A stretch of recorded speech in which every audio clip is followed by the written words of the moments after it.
Why am I making this documentary? Partly because I'm selfish, because I want to get better, and partly because I know that having anxiety is probably one of the most lonely, most isolating things to have, because you are your own worst enemy and you live inside your head. And I know there are thousands of people out there who suffer just like me. And we need to talk. And that's half the healing. We need to talk. I'm Nadiya Hussain, and I've been living with extreme anxiety for as long as I can remember. It's something that I've always tried to hide. What people don't see is before I sit in front of a camera, nobody really sees what it took to paint on a smile. And I think that's why people will watch this and be surprised. Hi, how are you? Good, thank you. How are you? Good. I might seem happy and relaxed, Thank you so much, thank you. but that's not how I feel. That feeling of worry is always there. It's so heavy and it doesn't go away. I can hear the beating of my heart in my chest, and then it goes up to my head, and then I have a panic attack and it feels like you're gonna die. Imagine what kind of a life you live if you worry about dying every single day. I think I have an anxiety disorder, but I've never had a proper diagnosis, so I don't know exactly what's wrong with me or if I can get better. So I've decided it's time to seek help. What's happening now? Tell me what's going through your mind. I don't like that feeling. I'll undergo a course of therapy, letting cameras record my progress, So you would feel as if your life was in danger. It's that same feeling. in the hope of breaking down the stigma surrounding this crippling condition. I feel really tense, my mouth feels really tense. It's taken all of my strength to keep my head up. With 5 million people in the UK diagnosed with anxiety disorders, it seems anxiety is on the rise. Is there a pressure to be perfect? Yeah. I'm going to explore how other sufferers are coping. I do still get anxiety attacks, and it's Even whilst being on the pills? even whilst on them, yeah. Right, okay. I'll investigate different treatments, I'm scared though. I don't know where to go or what to do. You're actually okay. You didn't die, you didn't pass out. and ask what can be done to help me and millions of others like me get better. It's got to a point in my life where that's all I am now. I'm just the panic, I'm just the anxiety. And I don't want to be that anymore.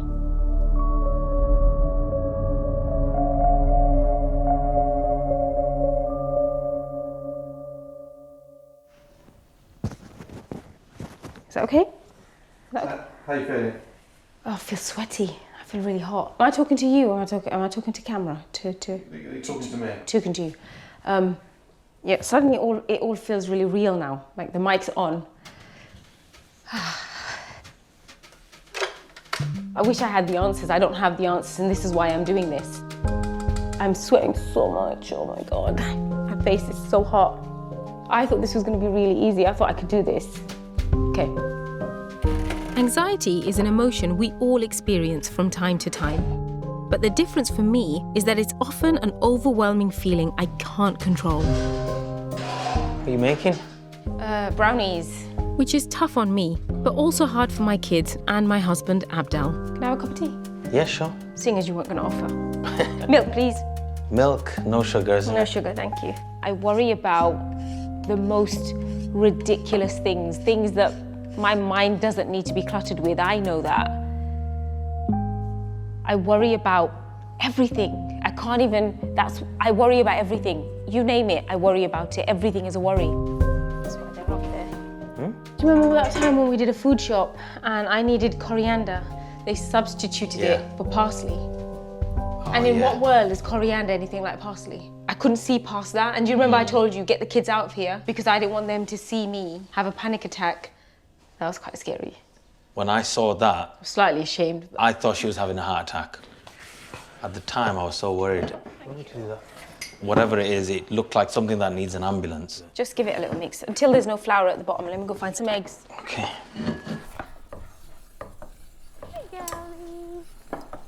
The only time I've actually really tried to work out what my anxiety feels like is when I knew that I had to explain it to my kids. And to me, it's like a monster.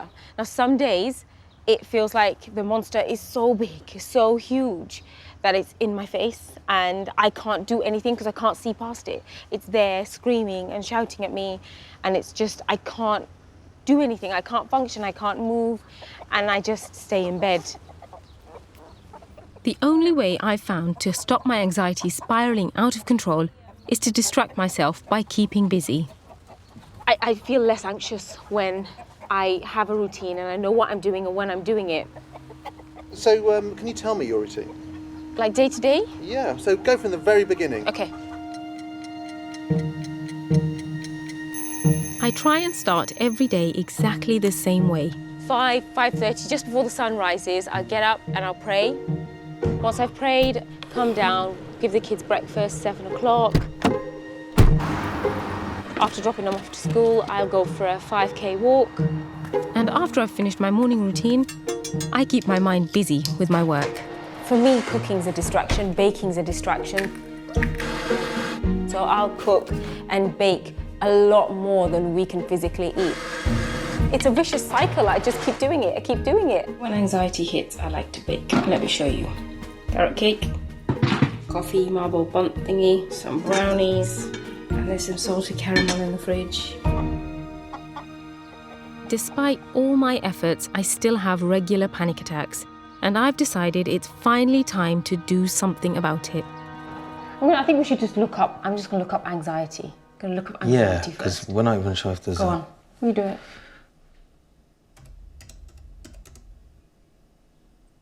Should we just go to an NHS website then? Let's go to an NHS. That's it. I'm pretty certain I have an anxiety disorder, but I've never been fully diagnosed. Looking online, anxiety seems to be a general term for a range of disorders, all of which share similar symptoms. Oh, symptoms and panic attack. Symptoms include a racing heartbeat. Check. Definitely. Feeling faint. Check. Sweating, nausea, chest pain, shortness of breath, choking sensation. Check to all of those. A feeling of dread or a fear of dying. Every single... To me, that's one of the key ones. Yeah. Everything I do ends with, I think we're going to die. It says here, people with generalized anxiety disorder, they don't remember the last time they felt relaxed. Would you? Really? Are you okay? What are you thinking right now? What's wrong? What are you thinking? It's quite difficult to kind of read about the fact that it's always like that, and you're telling me it's always like that. I've never... Ask yourself that question. Yeah, I've never read those words in that sentence like that before. That people with that don't ever feel relaxed. And you agree with that? Yeah. Oh my goodness, yeah. Do you think you want treatment? Yeah. I think so. Don't you? You answered that very quickly. No, but for us, think about it. For the kids, for me, I'd feel much more comfortable. You answer that question. Do you want me to get better? Of course. Why wouldn't I? You have to take time out to give this a go, isn't it? I have to give it a chance, haven't I? Yeah. I have to give it a chance. Having started looking, I have more questions than answers. Why do people get anxiety disorders? How big a problem is it? And are any of the treatments effective?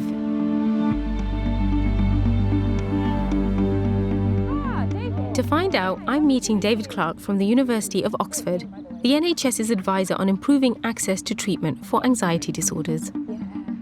Anxiety disorders don't discriminate between people. Over 25% of us will experience an anxiety disorder at some time in our life. So what is anxiety? Anxiety is an emotion that we all experience when we are in a situation that we think is dangerous and we're not sure whether we can deal with the danger. The problem is, though, if there isn't a real danger, you're in a situation where you think it's dangerous and it's not. And that's when you start to develop anxiety disorders. But anxiety disorders are poorly detected. So if you take the other common mental health problem, depression, and you ask people who've got depression now, has any professional ever spotted it? It's about 70%, which is quite good. But if you take anxiety disorders and you ask the same question, it's only about 20% of people. We know that whether it's people talking more or whether it's always been there, but there is a rise in anxiety. But treatment's improving too. People are beginning to realise that there are psychological therapies that really help, and the more people become aware of that, the more people are willing to talk about it, because it's one thing to talk about something if you think there's nothing can be done about it and you feel ashamed about it. It's very different if you think, well, if I talk about it, I can get good help and I can really overcome it. So the two most effective treatments are medication and also cognitive behaviour therapy, which looks at helping people challenge their negative thoughts about how dangerous situations are, but also change their behaviour when that's maintaining the anxiety.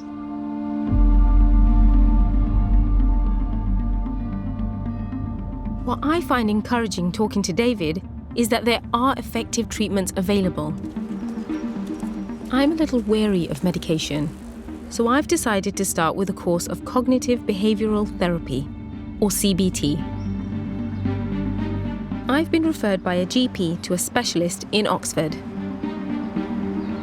I've been nervous for the last few days, and I keep saying to myself, well, maybe you don't have to do it. Maybe you could just avoid it for another 3 decades, but I can't. Professor Paul Salkowski will be my CBT therapist. In the first session of this structured therapy, Paul wants to assess the extent of my anxiety, so next time we meet, he can give me an exact diagnosis. I feel this feels like a test I'm failing miserably. What do you mean? It's all of these are severe. All of them are severes. The fact that I'm finally sat here is quite a big deal for me. One of the things that stopped me, the only thing that really stopped me from ever seeing a professional, was the thought that somebody would say, you're crazy, tie me up, stick me in a white van and take my children away. A lot of people with anxiety kind of consider that the anxiety itself might make them unfit to be a parent. Of course, what anxiety does is it means that you're super sharp, and it's never a reason to take children away from parents. Okay. Can you tell me a bit about the most important ways it restricts your life and perhaps damages your life? I've stopped seeing any friends. I'm sorry to hear that. And does that make you all sad? So, yeah. I don't see my friends anymore. I mean, my goodness. Yeah, no, I don't have any friends anymore. I don't have any friends No, anymore. I don't have friends. You really don't have them? No, I or don't is have you any don't friends. see them? No, I don't have any friends. Okay. Yeah, but I use so much of my energy on just doing day-to-day stuff. There's a lot of energy going into keeping an eye open for the anxiety and Yeah. the panic, isn't it? I mean, so it's a permanent distraction kind of thing. You're just kind of constantly doing things which kind of holds the monster at bay kind of thing. Yeah. That's exactly what I call it. Yeah. Okay. Is it? Okay. Yeah, I call it my monster. Were you a child who worried a lot, or do you remember being worried? I've had this feeling for as long as I can remember, but I was bullied in primary school up until I left primary school. What were you bullied about? For being dark. Okay. They would wait in corners and pull chunks of my hair out till it was bleeding. And they slammed my fingers indoors, and all of my nails eventually fell out because they were all black and blue. And I think it was my last year of school, and they flushed my head down the toilet. But did you tell your parents, or? No, they had lots going on. They were in and out of hospital quite a lot with my brother and sister who were really sick. So I just never said anything, knowing that it would not be fair to go and tell them that, Mum, I'm being bullied, or Mum, this boy's hurting me. Can you see that that might have set you up to be a bit worried later? Because there was a lot to be worried about. Yeah, and kind of like that all makes the time. sense. Yeah.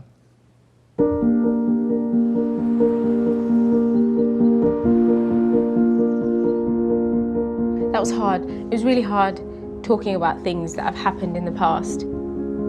Paul's doing something that's completely opposite to what I've been doing all these years. I've tried to kind of suppress it and dig deep and push it down. He's saying, no, let's talk about it a little bit more. No, let's think about why that happened. And that's something that I haven't done ever. My past is in Luton, where I grew up, and where I started to suffer from anxiety. I'm a first-generation British Bangladeshi, and I lived here until I was 20 with my 5 brothers and sisters. This is your world. This is it, yeah. This is my world. It's changed a little bit since I was here last. My sisters still live in the area. Hi, only me, let me in. Growing up, although they saw how bad my anxiety was, we never really talked about it. Hey. Oh, look at my eyebrows. They're horrendous. What happened to his lip? Top lip? Oh, I just you look like look cute. I look like a little chocolate drop. Talking in therapy has made me realise that serious health issues in my family could have been one of the triggers for my anxiety as a child.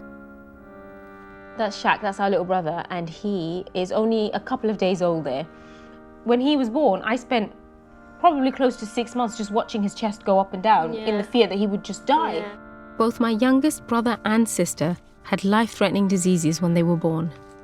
Do you remember when I was like 7 or 8 and I'd get really emotional and start crying? Like even if like mum would go out somewhere, really quickly nip out, and we know she's had crosswords with dad, and we're like, oh, she's never gonna come back. I used to take it to the extreme. Yeah, you would be absolutely hysterical, and I used to look at you and I think, why is she doing that? Why is she doing that? Why does she have to be so dramatic? That's the problem with having this. I think about death in a kind of irrational, crazy, all the time kind of. I remember saying to myself, if I didn't repeat everybody's names before I fell asleep, everyone would die. Whoever's name I didn't repeat. That's a lot of pressure. How do you... What I used to do is I used to have my fingers and I used to say, Mom, Dad, Didi. I used to say Rumi. I said, Mom, That's Dad. what you were doing at night. Did you ever see that? This is me. This was me. I used to do I would always watch you do that. I'm like, why does she do that? Yeah, and it's become a habit now. Even now listening to you and I'm thinking, I'm telling me in my head, I'm saying, well, some things you can't help, like life and death. That's not in our control. Why worry about it so much? I can't help it though. Yeah, I know. This is it. There's a voice in your head. I can't help it. And that, to me, is like, wow, there's a voice in your head. Yeah. What does a voice in your head sound like? It tells you that you're not good enough. Yeah. It tells you that you're inadequate. It tells you that you're a bad mother. It tells you that you're the worst sister in the world. It tells you that you're the most disappointing daughter that ever lived. It tells you that you're an inadequate wife. It tells you that you are not good enough. So if I told you, Nadiya, you are the best sister in the world, forget about these two. Yeah? You're the best sister in the world, yeah? You are everything that I could ever ask for in a sister. Is that not good enough? I'd say you're lying, or you're just saying it. Or I'd just say you're just saying it to make me happy. Yeah. The thing is, because of my anxiety, I don't appreciate that I can't appreciate the fact that I've got beautiful children, an amazing husband, a wonderful family. Yeah. Sometimes I don't see it. I think as her older sister, I didn't realise how deep it actually is. The details in that, when she was telling me about how she used to count down and names and things like that, that blew my mind. I thought, really? She actually does that? How does one get through the day? It's clear I was anxious from an early age, so I want to know if this is something I was born with. And if so, could I, and other anxiety sufferers like me, pass the condition on to our children?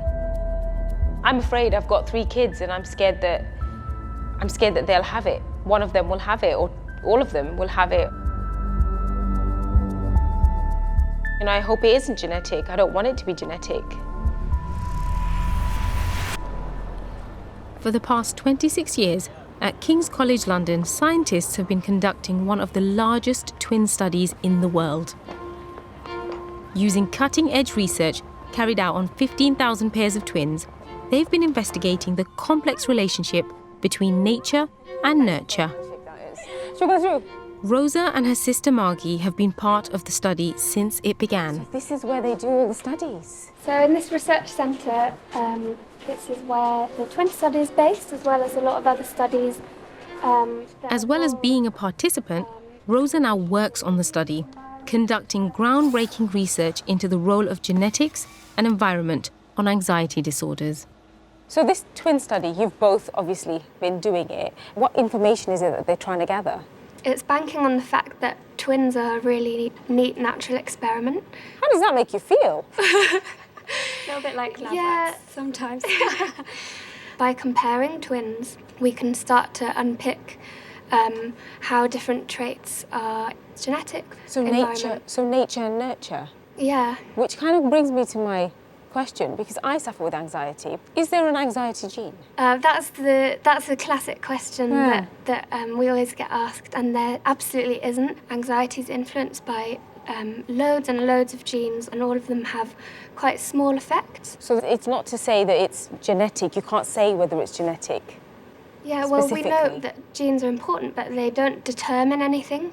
And really importantly, the environment, like within the family and schools, that's key as well.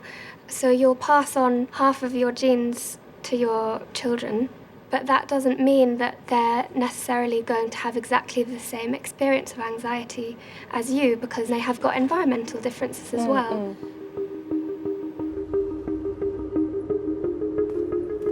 I've come away feeling quite good today because there's no one out there saying to me that actually I can pass it on to my kids. But what I am hearing is that my environment, the nurture part, is the bit that I can control. And that's the bit that makes me happy, because actually I'm going to do everything in my power for my kids not to get it. It seems to me one of the best ways to do that is to treat my anxiety so it stops having such an impact on our lives. Today, Paul will be giving me a diagnosis of exactly what type of anxiety disorder I have before starting my treatment. In the last session, what we picked up was very clearly Nadiya has high levels of anxiety. At the forefront of this is the occurrence of panic attacks. And in the panic, she thinks that something terrible is going to happen, that she's going to faint or die. I'm keen to focus on that. I want to know what I have, but is it as clear-cut as that? So I think central to it is anxiety, and panic attack is the most obvious sort of manifestation of that. And that would meet the label of panic disorder. So you've got panic disorder. And the bit that I'm not sure about is whether or not you actually have post-traumatic stress disorder, because some of the things you described clearly haunt you. The good news is that panic is just about the easiest one to treat. So you can actually get rid of it? You can get rid of it. The research shows that 80% of people will be completely free of panic. So you're saying that I could not have panic, but I could just be anxious like any other person? Be free of panic, yeah. Okay. Now, when you have a panic attack, what do you do? Well, I know when I'm breathing really fast and rapid, I know that that's not how I'm supposed to breathe, so the first thing I do is try and control it. So I will in through the nose, out through the mouth. Show me how you do that. What's happening with you? Keep doing it.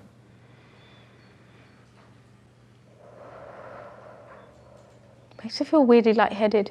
Okay, yeah, keep going. Keep going.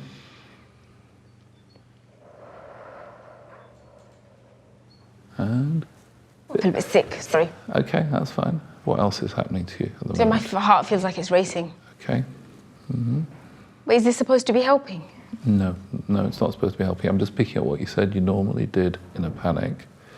This is what I would do. It's this is what you would do, and it's making you feel worse, okay.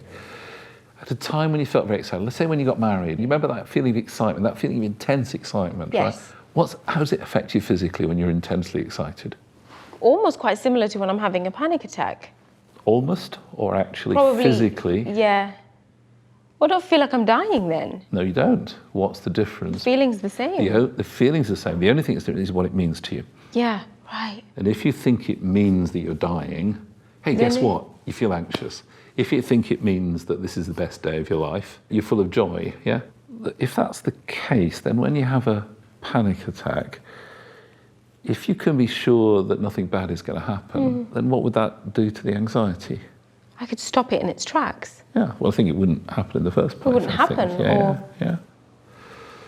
We'll probably take a break at this point. I think we're not quite done, but I think this would be a good time to take a break.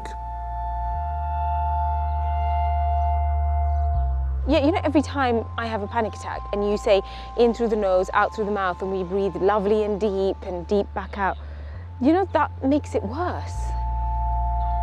Because that's like you're almost feeding it, and I literally was on the edge. You know, like when I'm on the edge of an attack. One of the things I was looking for as an activity that we could do to actually confront the fear. I'm really excited. It's not about controlling breathing, it's about discovering that the thing she's afraid of, the fear is unjustified, essentially. Okay, go get the kids. Okay, see you later. So what I'm keen to do is to try to, again, actually now take it to where she might feel panicky and confront it.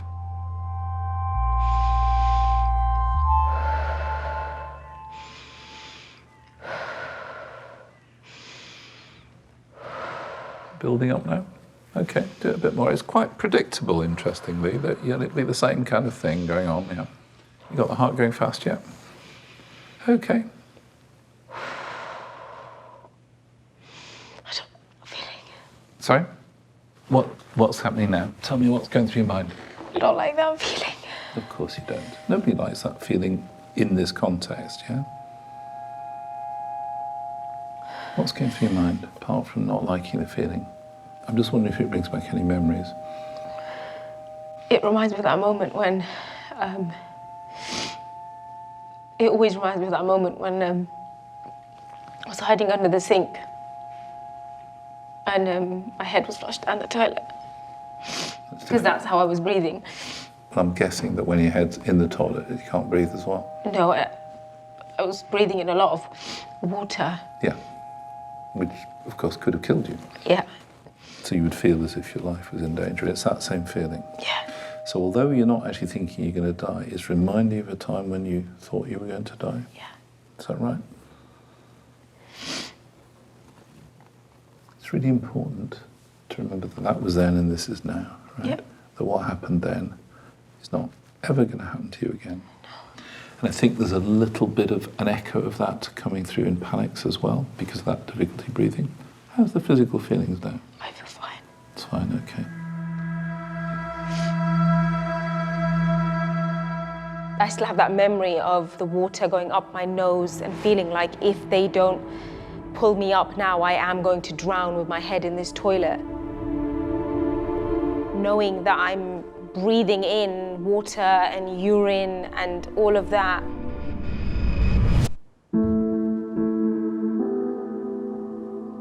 And they eventually stopped and they left me and I hid under the sink and I remember breathing really hard and I had a panic attack. That was my first ever panic attack.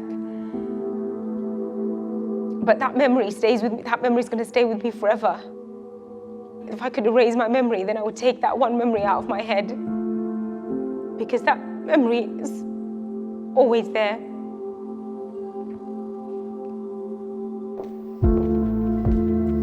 It's become evident that there's two problems. They're separate but interlinked. Frequent panic attacks, which amount to panic disorder, but also the bullying trauma. The idea is the next session will actually get control of the panic so that she can then more effectively then deal with the traumatic stuff, the flashbacks and re-experiencing she's got.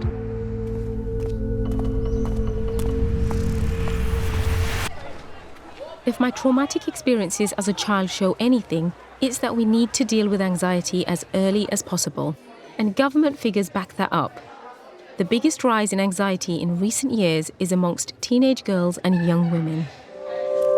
Hove Park Secondary in Brighton is one state school trying to tackle the issue head on. Hi Nadia, welcome to Hove Park. What do I need to do to get in? I'll just get you to sign in, thank you. The school has prioritised mental health, trying to prevent anxiety becoming a serious problem by encouraging students to talk openly. Teachers are trained to spot the early signs of anxiety, and pupils have access to dedicated therapy rooms and counsellors. What kind of stuff makes you need to come in here?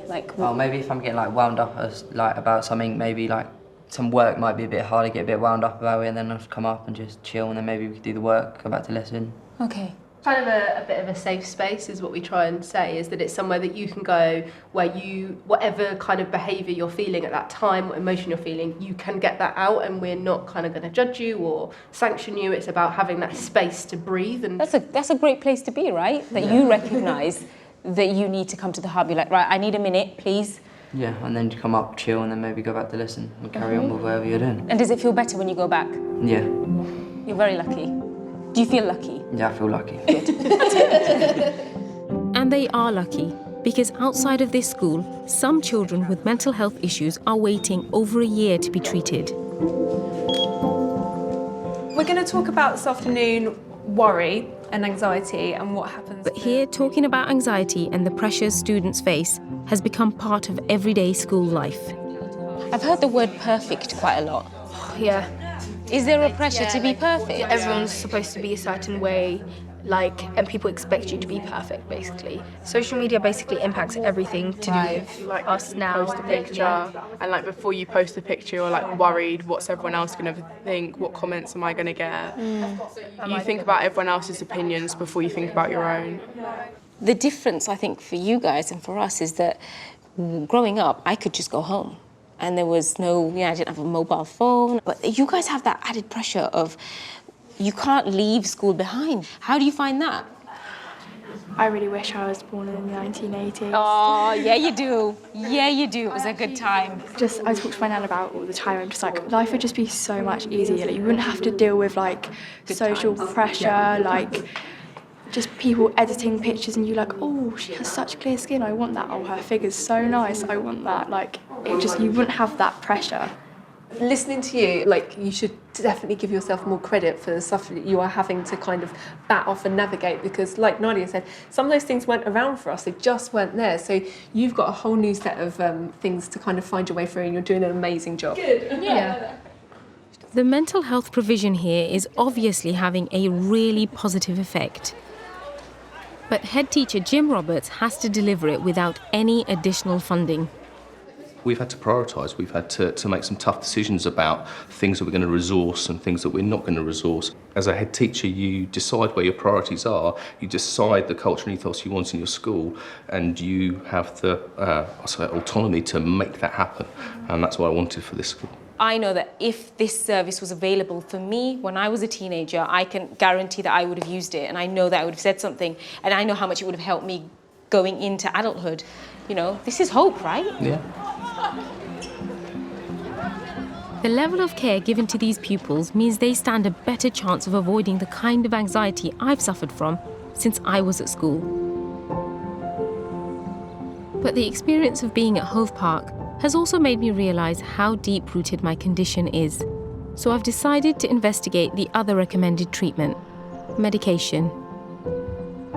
But I'm cautious because I've tried it once before. When I was 26, I had my daughter and I went to the doctors and I was given medication for depression, and with very little explanation as to what the medication was for, how I would feel, and just what to do going forward. So I had the medication for 2 weeks and that was it for me. I just decided that I can't deal with having no emotions whatsoever. But now I'm almost considering it. I've been looking online for other people's experiences of taking anxiety medication, and I found blogger and journalist Laura Bartley, who also has panic disorder, like me.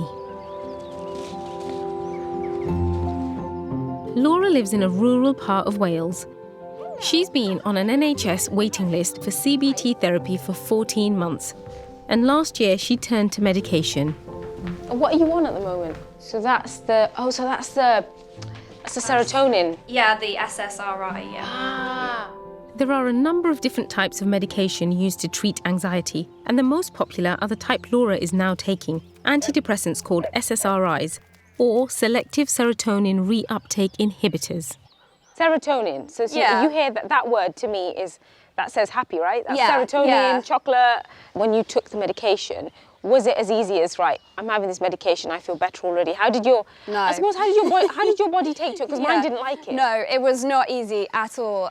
Everyone reacts to it so differently, and everyone has different side effects. What were the side effects? Horrendous side effects. For the first 2 weeks, I felt constantly sick, and my anxiety was just at a level that I haven't experienced it for a long time. It was just relentless worrying from the second I woke up to the second I went to sleep. At what point did you think, oh, hold on a second, I'm not feeling sick anymore? It was about a month. Really? Yeah, gradually I was realising that I wasn't finding things as difficult as I found them before. Do you think the medication was the big turning point for you? It has been a big turning point. Nothing seems so extreme anymore. There's no extreme anxiety, no extreme panics. But I do still get panic attacks, I do still get anxiety attacks, and it's... Even whilst being on the pills? Even whilst on them, yeah. So I'd say they're definitely not... It hasn't cured me, it's not like a fix. But you found something that works for you? Yeah. It wasn't easy. No, but you're in a better place. Yeah, definitely. Yeah. In a much better place now. Speaking with Laura has made me realise that I didn't know enough to make an informed decision when I was first prescribed antidepressants 8 years ago. So I'm going to see local psychiatrist Dr. Mirza Mohammed to get some professional advice about anxiety medication. Do you know what SSRIs mean? No. Basically what they do is they prevent the breakdown of serotonin in our brain, Right. which is a very important neurochemical, and it is associated with our mood, our motivation, our feelings of happiness, and that's how people tend to sort of get some improvement in their symptoms. I was given medication for depression when I was 26, and I took it for 2 weeks, and actually without the doctor's advice I just came off them. So I mean, the Will wording... you explain to you that those drugs are also licensed to be used for anxiety? Were they explained to me? No, absolutely not. I mean, a lot of these problems could be solved if patients had an extra couple of minutes at their GPs where they can actually say, oh, you know what, this is what I'm worried about. Can I speak about this? And the GP had enough time. Yeah, I think that's where I think a lot of resources are required so that, these things, if they're better explained, but they take time. Yeah, but I mean, I think if a doctor doesn't communicate what that medication's for, then, a patient certainly isn't going to be brave enough to ask the question, because when you're in a situation where you're already vulnerable, surely that's just adding to the problem as opposed to... Again, I think if I want to go through each and every important side effect and go through a consent form, that might take me, 15 minutes in a consultation rather than 5 minutes. Yeah. It's clear medication can play an important role in managing anxiety, but I'm still looking for a long-term solution. And since I'm only 3 sessions into my therapy, I want to give CBT a real chance. I think you're kind of constantly doing things which kind of holds the monster at bay, kind of thing, the monster being the panics. Having identified the root cause of my anxiety, Paul wants to put that to one side for now and concentrate on controlling my panic attacks. If I don't keep busy, I give it room to bubble over.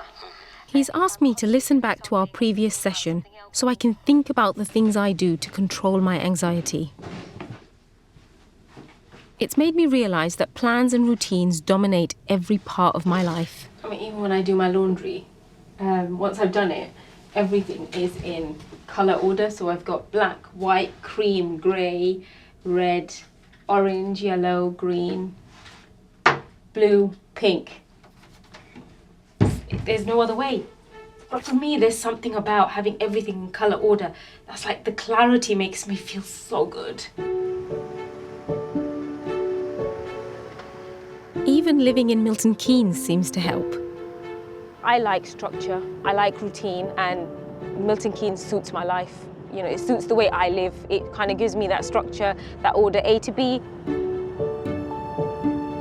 If you look at Milton Keynes as a whole, it's like a grid system, and there's something very satisfying about those grids.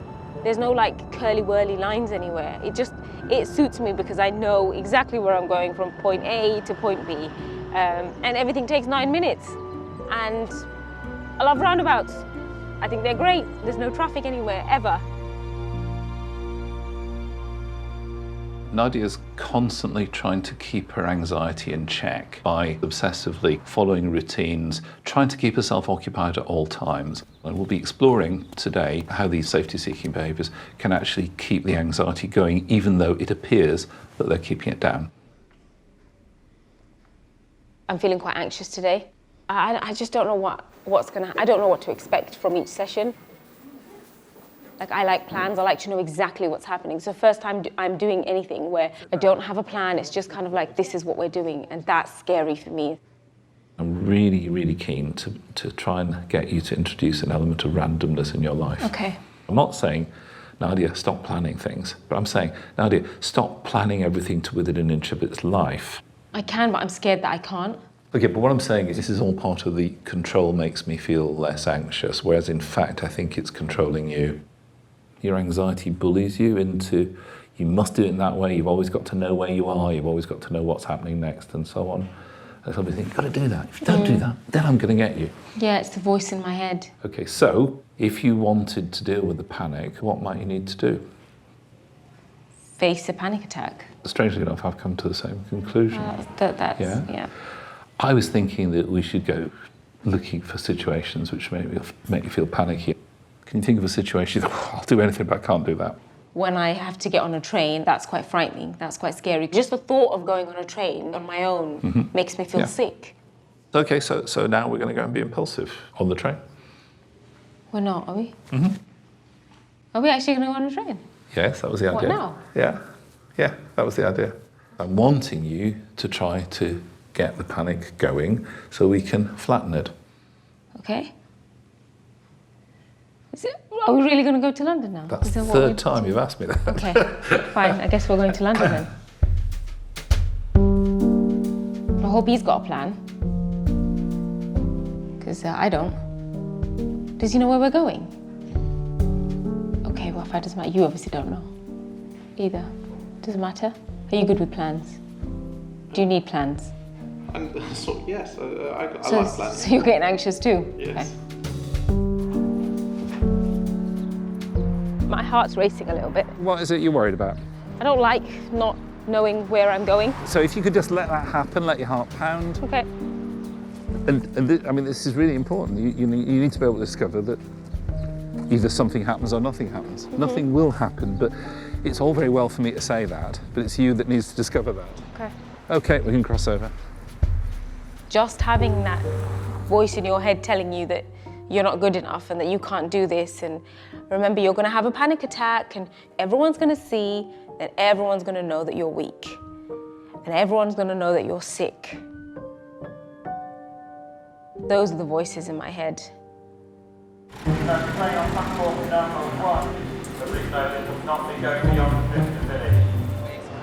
where are we going? London, Paddington. Delayed. Train's delayed. This is why I don't like not planning things. A lot of what we do in treatment, and a lot of what she needs to do, is to discover how the world really works, as opposed to how she fears it might work, what she fears might happen. What we're seeing is a whole range of safety-seeking behaviours. So she, for example, is avoiding looking at other people, looking at her feet. She's doing a whole range of things which are designed to stop her from panicking, to keep the anxiety at bay and so on, but which are actually making it worse.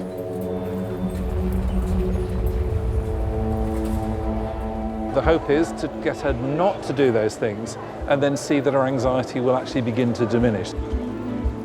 But the closer I get to the train, the more I feel the panic rising inside me. Okay. So I'm really tense. My mouth feels really tense. Okay, well, yeah, relax. But it's okay to have it to be tense. But it's unnecessary. It's unnecessary. Like the looking down is unnecessary. It's almost like you're repeatedly telling yourself, "I'm an anxious person." Yeah. And you know what? You absolutely don't have to be. No. And so some of it is about you're just not going to give in to the anxiety. Say, look down. Do this, do that. It's taking all of my strength to keep my head up.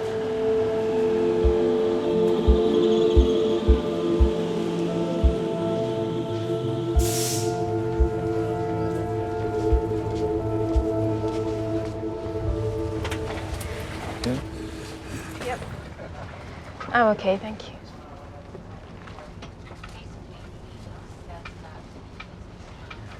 It's all right, it's not as bad as I thought it was going to be. It never is. No.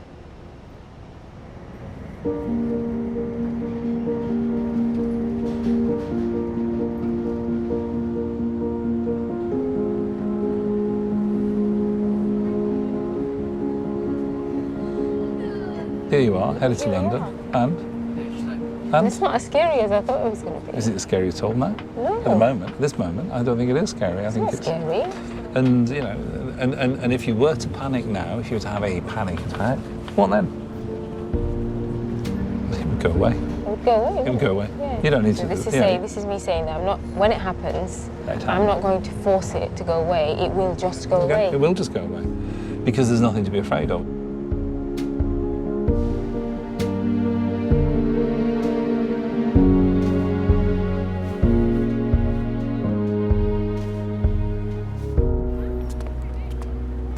This is unfamiliar for me. This is not something I do. I was not expecting to be here today, and here No. I am. You know for sure you can do it. Now I know I can do it. Yeah. I mean, we've still got a bit of work to do. Yeah. Guys, let me show you. Look look. I came to Trafalgar Square. Woohoo! And look, I'm not dead. I'm not dead or anything. Yay! Woohoo! Today has been life-changing. I've done things I never thought possible, and I'm starting to realize just how valuable this treatment is. But I'm also aware I'm incredibly lucky because there are lots of sufferers who are undiagnosed or not getting professional treatment. What if I can't do it? I'm getting like cold sweats. Right, okay. So what I would say to you is you're going to have to expect that the anxiety is going to manifest. But the difference is, as you've been learning... I've been looking online at what else is out there for anxiety sufferers. Oh, God, what am I doing? What you're doing is great. I mean, it's definitely, I've come away from the NHS website a little bit, and there's lots of stuff online, these self-help groups, and there's this thing I've come across run by this guy called Barry, and it's like this community of people who, like a live stream thing where you can go off and you could do something and like kind of push yourself, but you've always constantly got a community of people who talk to you and encourage you. See, I'm getting like flashes of panic. I'm scared though. I don't know where to go or what to do. You're actually okay. You didn't die, you didn't pass out. None of those horrible things you thought would happen, happened. And you're proving that to yourself right now by standing there in the shop. Barry, a former anxiety sufferer, is one of a number of people running online self-help groups, offering an alternative to NHS therapy for a price. Are you trained in any way? Everything I write and everything comes from my own personal experience. So it's very much about my personal experience of how I overcame my anxiety. And then I'm connecting people with other people who are using that same approach, trying to build up this peer-to-peer environment where people with anxiety can connect with each other, working together and supporting and inspiring each other. I mean, how many subscribers? How big is your community? We have about 250,000 people who we communicate to over social media and through our emails. And it's growing all the time. As I said earlier, anxiety is this problem and people are becoming more aware of it. And so they're searching out solutions online. I mean, I know that there's a struggle. It's not that easy to get access to CBT. But why do you think people are turning to this form of therapy, I suppose? There's still the stigma of going to a therapist and having that help. People are afraid of doing that. And there's also, some people are afraid to talk to their doctor about it even. So going online, doing some research, finding these communities is a great way or great introduction for people into that world. You can absolutely... Whilst I'm unsure if online communities like this are as beneficial as NHS therapy, what is valuable is that they encourage people to open up and realise that they are not alone. I always talk about how important it is to share and to talk, and that is part of the healing. I hope that people see that actually it's not that scary, and you know, who knows, even if just one person picks up the phone to their GP and says, do you know what, I'm going to call my GP, because if average Nadia can do that, then so can I.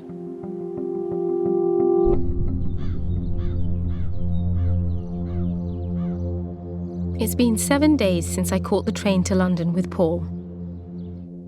And despite how well the treatment has been going, now I'm back at home without him to help me. My anxiety is taking hold again.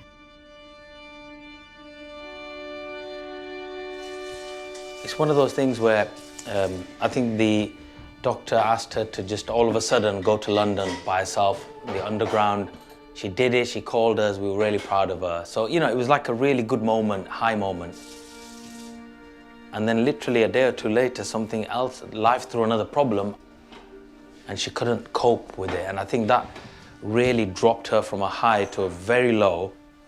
She was crying in a corner at one point, and she would not kind of get herself up, and I think she feels quite dejected now, as in it's not going to work. I'm not going to find a cure, because she felt so good, and then literally a day or two later she felt really bad, and I think that's really worrying her. What can I do? I mean, if you think about it, what do I do? I'm just there, isn't it? But as an aid to you, I don't know how to help you. I don't know how to help me either. Because sometimes I've seen, rather than facing the problem, you'll cook for 2 weeks ahead. Yeah. You clean everything that's available to clean. You'll iron everything. Reorganize everything, and I'm always coming to you and say, can I do that? But those things help me to be distracted, and they help me to kind of function as normally as possible. You're kind of hiding from it. Yeah. I think maybe you need to let go of control. Not letting me just do it, but just accepting the consequences of letting me do it. Like that time I accidentally burnt your top with the iron. Well, why are you so bad at everything? I'm not. You just are. You're just a perfectionist. No, you're so bad at everything. You're like bad at cooking, you're bad at ironing, you're bad at... I'm not that bad at ironing. What do you want to do? Do you want to make lunch? You could make an omelette.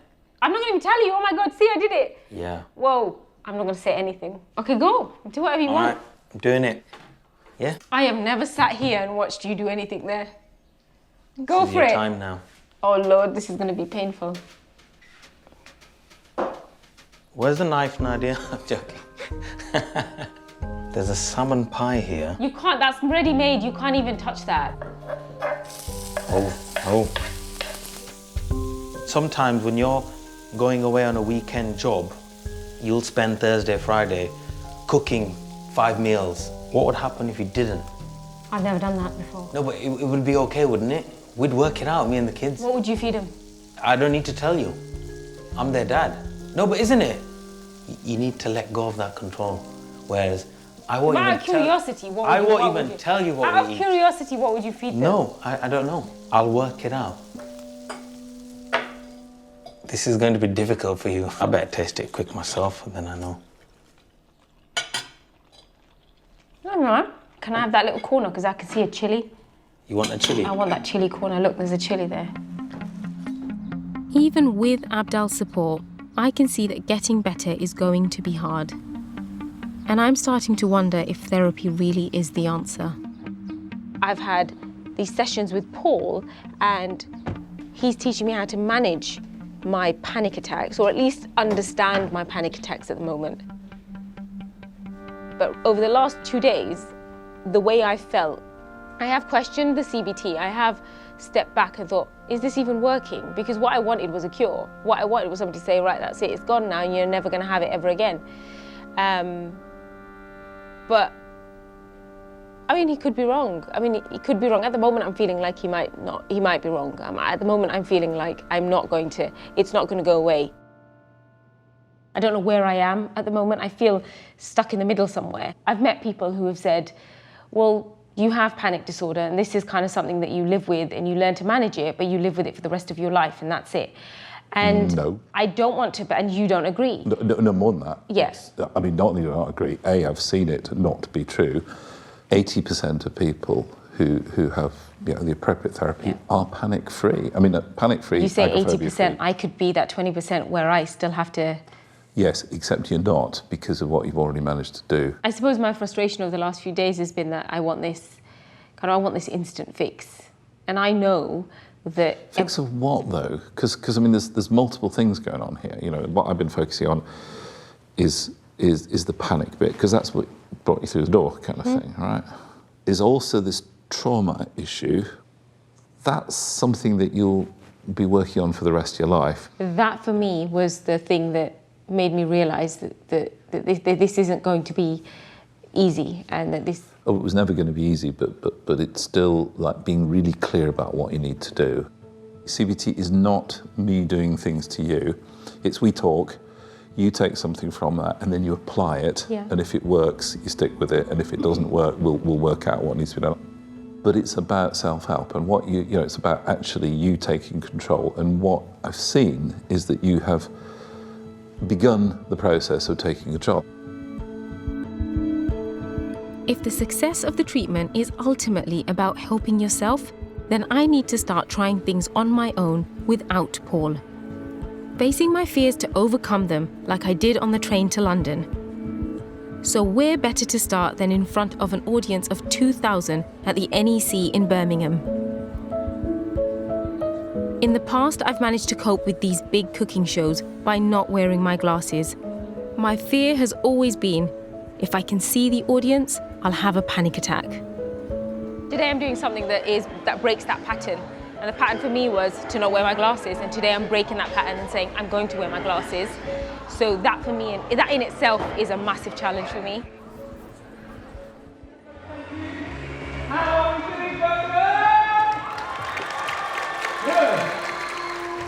I can't see their faces, but I know as soon as I put my glasses on. Okay, it'll be fine. I can do it. Just glasses, just people, just faces, it'll be fine. It's making me anxious. It's fine. In front of your very eyes, please put your hands together, massive round of applause for Nadiya Hussain!